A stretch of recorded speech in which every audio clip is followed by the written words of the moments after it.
గ్రామాల్లో అసలే పేద కుటుంబాలు. రోజంతా పనిచేస్తేనే కుటుంబం గడిచేది కష్టం. ఇలాంటి పరిస్థితుల్లో చాలామంది మద్యానికి బానిసలవుతున్నారు. కుటుంబ పోషణను పెద్దగా పట్టించుకోవడం లేదు. కనీసం మధ్యాహ్నం కూడా అవ్వకముందే వైన్ షాపులకు వెళ్లి మందు కొడుతున్నారు. దాంతో మద్యానికి బానిసైన వారి వల్ల చాలా కుటుంబాలు ఇబ్బందులు పడుతున్నాయి. తాజాగా మద్యం దుకాణాల పరిశీలనకు వెళ్లిన మునుగోడు కాంగ్రెస్ ఎమ్మెల్యే కోమటిరెడ్డి రాజగోపాల్ రెడ్డి మందు ప్రియులకు క్లాస్ తీసుకున్నారు.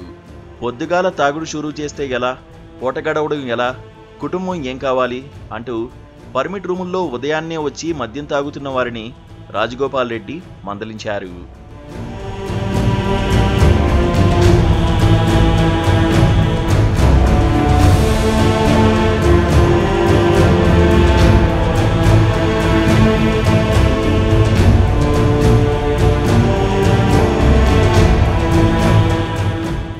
నల్లగొండ జిల్లా మునుగోడు నియోజకవర్గ కేంద్రంలోని మద్యం దుకాణాలను సోమవారం ఎమ్మెల్యే రాజగోపాల్ రెడ్డి కాంగ్రెస్ శ్రేణులతో కలిసి ఆకస్మికంగా తనిఖీ నిర్వహించారు.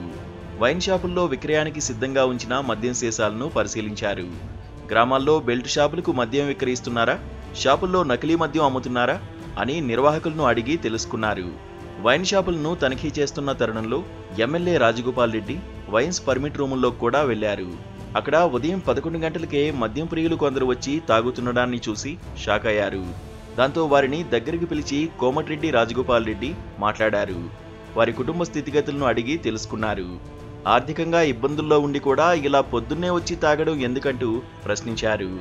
ఆ మద్యం ప్రియులను మందలించి అక్కడి నుంచి పంపించేశారు ఎమ్మెల్యే కోమటిరెడ్డి రాజగోపాల్ రెడ్డి.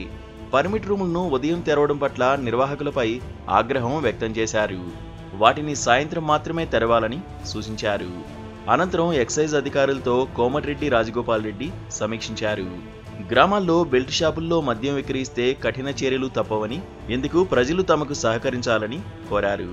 అలాగే బెల్ట్ షాపులను పూర్తిగా ఎత్తివేసిన గుండ్లోరిగూడెం గ్రామ కమిటీ సభ్యులను ఎమ్మెల్యే కోమటిరెడ్డి రాజగోపాల్ రెడ్డి సన్మానించారు.